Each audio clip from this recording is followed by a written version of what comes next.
এই মুহূর্তে বাংলাদেশের বৃহত্তম রাজনৈতিক দল এবং ধরে নেওয়া হয় যে নির্বাচন যদি হয় মোটামুটি সুষ্ঠু নির্বাচন হয় এবং সেখানে যদি একেবারে আওয়ামী লীগের জমানার মতো করে সিল পিটানো না হয় তাহলে একেবারে ব্রুট মেজরিটি নিয়ে যে দলটি ক্ষমতায় আসবে সেটা হলো বিএনপি।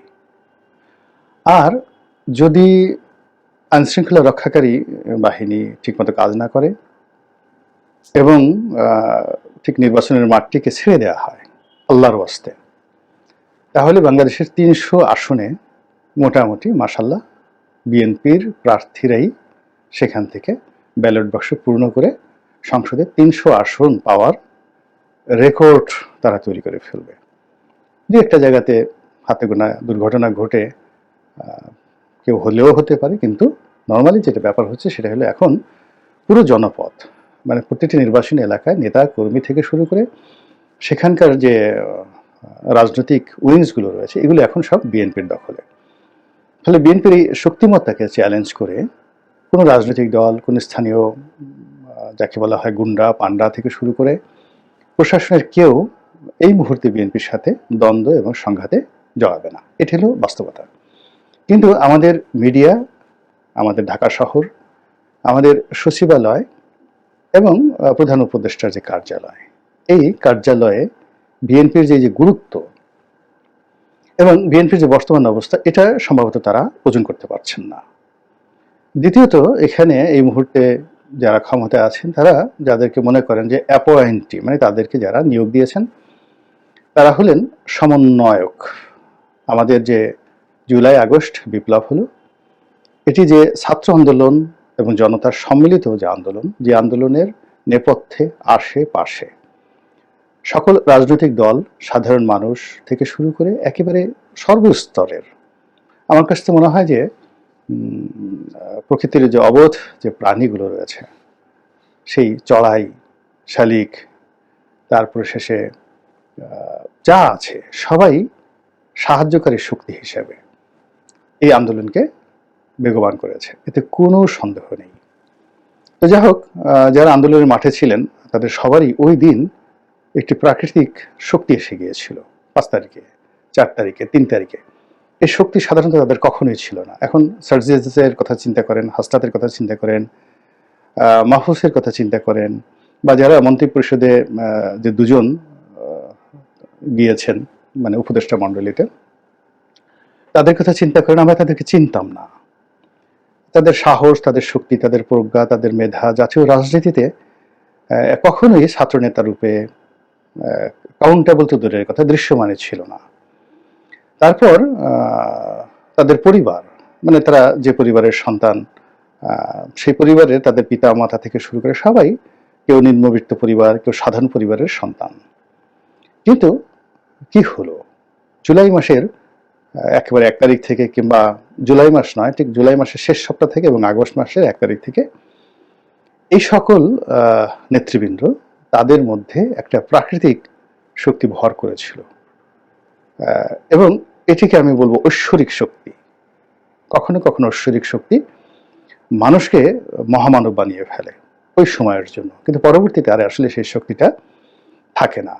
কেমন থাকে না, একটা বিখ্যাত হাদিস এখানে আমি বর্ণনা করি। আল্লাহ রাসূল সাল্লাল্লাহু আলাইহি ওয়াসাল্লাম খাইবার যে বিজয়ের জন্য, ইহুদিদের যে গ্রাম খাইবার দুর্গ, তো এটি বিজয়ের জন্য বারবার চেষ্টা করছিলেন কিন্তু পারছেন না। কয়েকদিন ধরে ক্রমাগত প্রতিদিনই নেতৃত্ব দিচ্ছেন এবং ওখানে ইহুদিরা সেই দুর্গের মধ্যে আশ্রয় নিয়েছে। দুর্গের যে গেট অত্যন্ত শক্তিশালী গেট ছিল, মূল গেট ছিল। এখন সেই সবাই হতাশ হয়ে গেছে যে আমরা কয়েকদিন যাবত চেষ্টা করছি, দুর্গ ভাঙতে পারছি না, ঢুকতে পারছি না, ইহুদিরা সেখানে নিরাপদ আছে। তো আল্লাহ রাসূল সাল্লাল্লাহু আলাইহি ওয়াসাল্লাম বললেন যে আগামীকাল আমি এই যুদ্ধের ভার এমন একজনের হাতে দেব যার নেতৃত্বে তোমাদের বিজয় হবে। তো দেখা গেল সবাই উদ্গ্রীব, কার হাতে দেয়। ফলে দেখা গেল হযরত আলী রাদিয়াল্লাহু তাআলা আনহুর হাতে নেতৃত্ব তিনি দিলেন যে আজকের যুদ্ধ তিনি পরিচালনা করবেন। তো হযরত আলী রাদিয়াল্লাহু তাআলা আনহু সেদিন যুদ্ধ পরিচালনা করলেন এবং দুর্গ জয় করলেন এবং দুর্গের যে মেইন গেটটি, সেই মেইন গেটটি টান দিয়ে তিনি তাকে বলে একদম ফেলে দিলেন এবং কোনো জায়গায় বা কোনো রেওয়াতে আছেন যে তিনি সেই দুর্গের যে দরজাটি এটি ঢাল হিসেবে ব্যবহার করেছিলেন। তারপর পরবর্তীতে সেটা যখন ফেলে দেওয়া হলো যুদ্ধ বিজয়ের পরে, বেশ কয়েকজন সাহাবী গিয়ে সেই ঢালটি মানে বা সেই দুর্গের দরজাটি নাড়ানোর চেষ্টা করলো, কিন্তু তারা সেটা নাড়াতে পারেনি। তা কখনো কখনো প্রকৃতির, ঈশ্বর, ভগবান, মহান আল্লাহ রাব্বুল আলামিন মানুষের হাতে মস্তিষ্কে এমন শক্তি দেয় যেটার কোনো, যাকে বলা হয় কার্যকারণ, কোনো বৈজ্ঞানিক সায়েন্টিফিক ব্যাখ্যা আপনি কখনো খুঁজে পাবেন না। আমাদের এখানে যারা এই নেতৃত্বটা দিয়েছিলেন, ঠিক ওই সময়টিতে তাদের উপর কিছু ভর করেছিল, তাদের সাহস বাড়িয়ে দিয়েছিল, তাদের বুদ্ধি একেবারে চরম পর্যায়ে পৌঁছে গিয়েছিল, এবং তাদের মধ্যে এমন একটা আকর্ষণ তৈরি হয়েছিল যে আন্দোলনরত সবাই মন্ত্রমুগ্ধের মতো তাদের কথা শুনতেন এবং তাদের যাকে বলা হয় চম্বুকের মতো তাদের সঙ্গে লেগে থাকতেন। কিন্তু এই জিনিসগুলো, প্রকৃতির এই জিনিসগুলো আসলে বেশিক্ষণ থাকে না, এটা কখনোই পার্মানেন্ট হয় না। এটা আধ্যাত্মিকতার একটা বিষয় আছে। আর সবসময় যেটা থাকে সেটা হলো অর্জন, এবং অর্জনটাও কিন্তু সময়ের উপর নির্ভর করে। বয়স এমন একটা জিনিস, সময় এমন একটা জিনিস। দেখা গেল বঙ্গবন্ধু, এই বাংলায় বঙ্গবন্ধুর মতো গত 1000 বছরে কোনো জনপ্রিয় ব্যক্তি ছিলেন না, কিন্তু ঠিক 1973 সনে যখন নির্বাচনটা হলো, নির্বাচনের যে ফলাফল এবং ওই সময় এমন কিছু ঘটনা ঘটলো, অর্থাৎ 1972 সনের 10ই জানুয়ারি থেকে শুরু করে ঠিক 1 বছরের মাথায় বঙ্গবন্ধুর জনপ্রিয়তা এমন ধস নামলো যেটা কল্পনাই করা যায় না। এবং তারপরে তো 75-এর 15ই আগস্টে কি নির্মম ঘটনা ঘটলো, এবং এখন সেই তার কন্যার কারণে দেখা যাচ্ছে যে এই মহামানবের স্বাধীনতা উত্তর যে মহান কর্মকাণ্ডগুলো, সেগুলো নিয়েও কিন্তু আলাপ আলোচনা হচ্ছে। তো এনিওয়ে, আমাদের যারা সমন্বয়ক, এই সমন্বয়কের মধ্যে মোটামুটি 8 থেকে 10 জনের যাকে বলা হয় চেহারা আমাদের মোটামুটি মুখস্থ হয়ে গেছে, আর 3 থেকে 4 জনের নাম আমাদের মুখস্থ হয়ে গেছে। যেমন এই গত 3 মাস যাবত আমি অনেক চেষ্টা করেও আমি সার্জিসের নাম মনে করতে পারি, মাহফুজের নাম মনে করতে পারি, মুখে চলে আসে সার্জিস, মাহফুজ।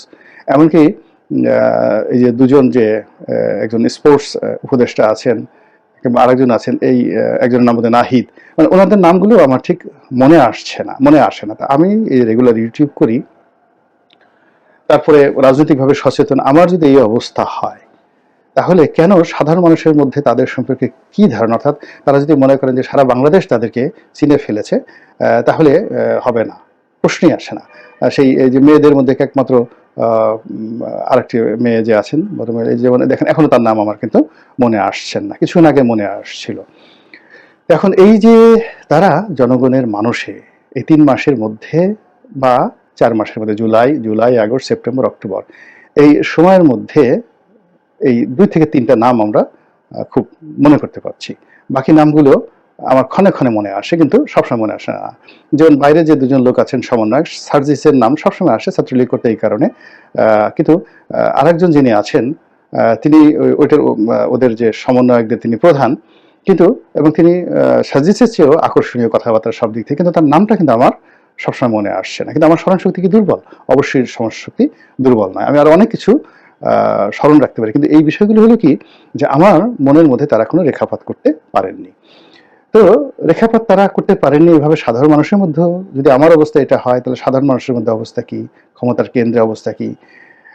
তো এটা তারা অনুধাবন না করে তারা মনে করছেন যে they are the maybe founding father of, যাকে বলা হয় এই 2024 রেভলিউশন, 2024 সনের যে বিপ্লব, সেই বিপ্লবের তারা ফাউন্ডিং ফাদার। কিন্তু জনগণের মনে ঠিক ওইরকম ভাবে তাদের নাম, তাদের চেহারা, তাদের কর্ম, ওই জিনিসগুলো একেবারে সিল সাপড় মারার মতো ঘটনা এখনো ঘটেনি। যদি সবকিছু ওকে থাকে এবং সবকিছু তারা সুকর্ম তাদের হয়, তাহলে হয়তো 6 মাস পরে, 7 মাস পরে আমার সব মানুষগুলোর নাম মনে চলে আসবে।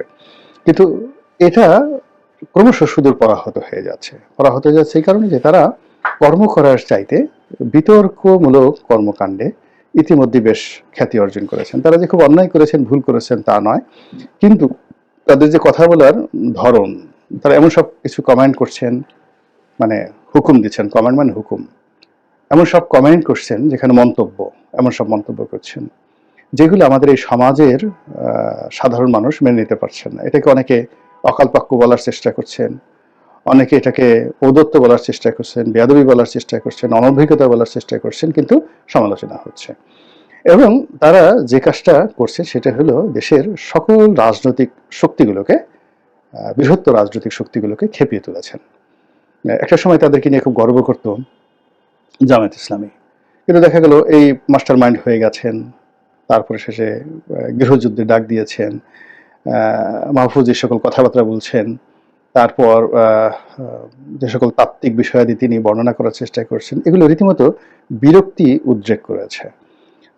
তার সম্পর্কে যে ইতিবাচক ধারণা আসবে, শ্রদ্ধা আসবে, তার পরিবর্তে বিরক্তি আসছে। এবং নেতা বা অন্য যারা আছেন তারা যদি বিরক্তির পর্যায়ে চলে যান, তাহলে তাদের যে অবস্থা হয়ে যায় প্রকৃতিতে যারা বিরক্তি উৎপন্ন করেন। যেমন প্রকৃতিতে অনেক লোক আছেন, বাঘ দেখলে আপনার ভয় লাগবে, সিংহ দেখলে আপনার ভয় লাগবে। ভয় অর্থাৎ ভয় হলো সম্মান সহকারে ভয়। আর আপনি যদি সাপ দেখেন তাহলে আপনি আতঙ্কগ্রস্ত হয়ে পড়বেন, আপনার হৃদয় অন্যরকম করবে। তো এখানে সাপকে কেউ সম্মান করে না, কিন্তু বাঘের সঙ্গে একটা রাজস্বিকতা থাকে, ফলে ওখানে ভয়। তো ভয় আর আতঙ্ক কিন্তু এক জিনিস না। সাপকে দেখলে মানুষের আতঙ্ক হয়, আর বিরক্তি হয় কাকে দেখলে। কিছু প্রাণীকে দেখলে আপনার ঘেন্না হয়, আমি নাম বললাম না, ইনসেক্ট, কিছু পোকামাকড় জিনিস দেখলে আপনার গা রিরি করে, ঘেন্না হয়। আর কিছু জিনিস দেখলে বা তাদের আচরণে আপনার ভীষণ রকম বিরক্ত হয়। এক সময় মনে হয় নিজের গলা নিজে কেটে ফেলি। যেমন মাছি এসে এমনভাবে ভ্যান ভ্যান শব্দ করবে, ভো ভো শব্দ করবে, এবং আপনার নাকের উপর পড়বে, মুখের উপর পড়বে, খাবারের উপর পড়বে, এমনকি আপনার মলমূত্রের উপর পড়বে। এই জিনিসগুলো বিরক্তি উৎপন্ন করে। এবং অনেক সময় দেখা গেল এই মাছি মারতে গিয়ে মানুষ নিজের গালে পর্যন্ত থাপ্পড় মেরে ফেলে। মশার ক্ষেত্রে একই অবস্থা। তো যখন কোনো একটা মানুষ ভালো পদে থেকে বিরক্তি উৎপন্ন করে, এটা তার জন্য সবচেয়ে অবমাননাকর। তিনি ঘৃণার পাত্র হন, ভয় সৃষ্টি করেন, আতঙ্ক সৃষ্টি করেন, সেটা একরকম। কিন্তু যদি বিরক্তি তৈরি হয়, তাহলে সেটার প্রতিক্রিয়া কিন্তু তার জন্য খুবই নিকৃষ্ট মানের হয়ে যায়। তো এখন এখানে সবচেয়ে বড় ব্যাপার হলো যে এই যে যারা সমন্বয়ক আছেন, তারা আতঙ্ক সৃষ্টি করছেন না, ভয় সৃষ্টি করছেন না, ক্ষতি করছেন না, কিন্তু বিরক্তি তৈরি করে ফেলছেন। এবং এটাই হলো বাস্তবতা। এবং এই বিরক্তি হলো, তারা একবার বিএনপির বিরুদ্ধে লাগছেন, একবার জামাতের বিরুদ্ধে লাগছেন, একবার আওয়ামী লীগের বিরুদ্ধে লাগছেন, এবং যখন যেভাবে মুখে আসে ফ্রি স্টাইলে সবাইকে সব কথা বলে যাচ্ছেন। যে কথা তাদের মুখে মানায় না সে কথা বলছেন। যে ইতিহাস তারা জানেন না সেই ইতিহাসে তারা অধ্যাপক হওয়ার চেষ্টা করছেন। যে ইতিহাস সম্পর্কে তাদের কোনো ধারণা নেই, সেই ইতিহাসের তারা দার্শনিক সাজার চেষ্টা করছেন। তো এইগুলোর ফলে কি হচ্ছে, একটা বিরক্তি সৃষ্টি হয়েছে। এবং এখানে তাদের জন্য আলটিমেটলি তাদের জন্য সবচেয়ে ভালো বন্ধু যেটা বললাম, এবং সবচেয়ে আশ্রয়দাতা যে দলটি হবে সেটি হলো বিএনপি।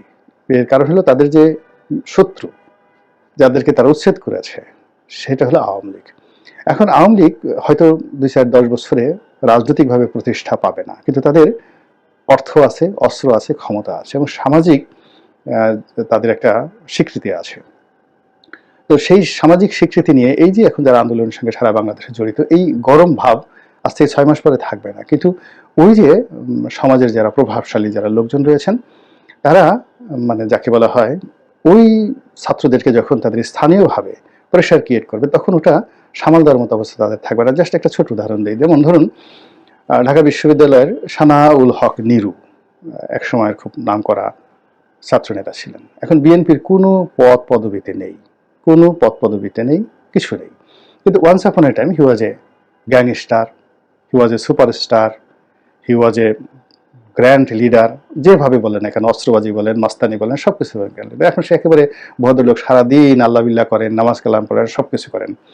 কিন্তু বিএনপির একজন প্রভাবশালী নেতার কথাই চিন্তা করেন, একটা সবচেয়ে প্রভাবশালী নেতা মির্জা আব্বাসের কথা চিন্তা করেন, কিংবা আমানুল্লাহ আমানের কথা চিন্তা করেন। তাদের একটু বলেন তো যে নিরু সাহেবের বাসায় গিয়ে তাকে একটা গালি দিয়ে আসার জন্য পারবেন না, কেউ পারবেন না। আবার আওয়ামী লীগের একই অবস্থা চিন্তা করেন। আপনি দেখেন এই যে শাহজাহান খান সাহেব সেই 7বারের বা 8বারের এমপি, তিনি বলছেন যে কোর্টকে সে ধমক দিচ্ছেন যে আমাকে কেন হ্যান্ডকাপ পরানো হয়েছে। আমি 7বারের এমপি, আমার বাবা ছিলেন 3বারের এমপি, 10 বছর 50 বছর যাবত আমরা এই বাংলাদেশে এস্টাবলিশড। আমি এমন কি করেছি যে আমাকে হ্যান্ডকাপ পরে এখানে আনতে হবে? সঙ্গে সঙ্গে দেখেন হ্যান্ডকাপ খোলা হয়ে গেছে, এখন আর কাউকে হ্যান্ডকাপ পরানো হচ্ছে না। আপনি দেখেন হাসানুল হক ইনু, আপনি রাগ হয়ে যান তার সামনে, চোখের দিকে তাকিয়ে দেখেন, রাশেদ খান মেননের দিকে তাকিয়ে দেখেন, আপনি সালাম না দিয়ে পারবেন না? দিস ইজ লিডারশিপ, নেতৃত্ব। এখন সেই নেতৃত্বটা আওয়ামী লীগের মধ্যে আছে, বিএনপির মধ্যে আছে। আর বিএনপি যদি এখন সুসময়, এখন আওয়ামী লীগের এই যে থ্রেট, আওয়ামী লীগের এই যে ভবিষ্যৎ অপারেশন, এগুলো থেকে যদি সমন্বয়কদেরকে বাঁচতে হয়, তাদেরকে একটা কাউন্টার লাগবে। তারা নিজেরা স্বয়ংসম্পূর্ণ হতে পারেনি এবং পারবেও না, এটা সম্ভব নয়। নেতৃত্ব অনেক জিনিস, আমরা অনেকে অনেক কিছু জানি। আমি আমি নিজের জীবন থেকে বলি, ধরেন কর্মজীবনে মোটামুটি আমি যখন রাজনীতিতে এসেছি 2001 সনে ইলেকশন করার জন্য, তো কত বছর হলো, 25 বছর হয়ে গেছে। তারপরে এমপি হয়েছি, নির্বাচন করেছি, তিনটে নির্বাচন করেছি, 3টা নির্বাচন করেছি। তো সেই নির্বাচন করার পরে আমার সফলতা, এমপি হওয়া, তারপর বিভিন্ন মানুষের সেই পাত্তা দেওয়া, এবং দলে যেমন বিএনপিতে যদি কেউ তারেক রহমান সাহেব কাউকে পছন্দ করেন, তার কিন্তু আর কোনো কিছুই দরকার হয় না, পদ পদবি দরকার হয় না, এমনি লোকজন তাকে সেলুট দেয়। তো শেখ হাসিনা যদি কাউকে বুকে জড়িয়ে ধরেন, একক ডাকিয়ে খাওয়ান, আদর করেন, তাহলে তার আর আসলে কোনো পদ পদবি দরকার হয় না। কিন্তু আওয়ামী লীগ এবং বিএনপি দুটো দলই, আগে আওয়ামী লীগে বা বিএনপিতে আমি ঠিক এই স্নেহটা শীর্ষ পর্যায় থেকে পেয়েছি। তো পাওয়ার পরে দেখা গেল যে সেখানে ঠিক আমার মধ্যে ওইরকম একটা হামবড়া ভাব অতীতে চলে এসেছে, যেটা আমি এখন বিএনপিতে যে ভুল আমার হচ্ছে না, আওয়ামী লীগে আমার এই ভুলগুলো হয়েছে। ভুল হওয়ার পরে কি হলো, সেই হামবড়া ভাব নিয়ে আজকের সেই সমন্বয়কদের মতো আমি সেখানে অনেক মিসফায়ার করেছি, অনেক ছক্কা মারার চেষ্টা করেছি, কোনো দরকার ছিল না। ফলে অনেক শত্রু তৈরি করে ফেলেছে, এবং সেই শত্রুরা যখন ঐক্যবদ্ধ হয়ে আমার প্রতি আক্রমণ করেছে, তখন স্বয়ং শেখ হাসিনাও আমাকে রক্ষা করতে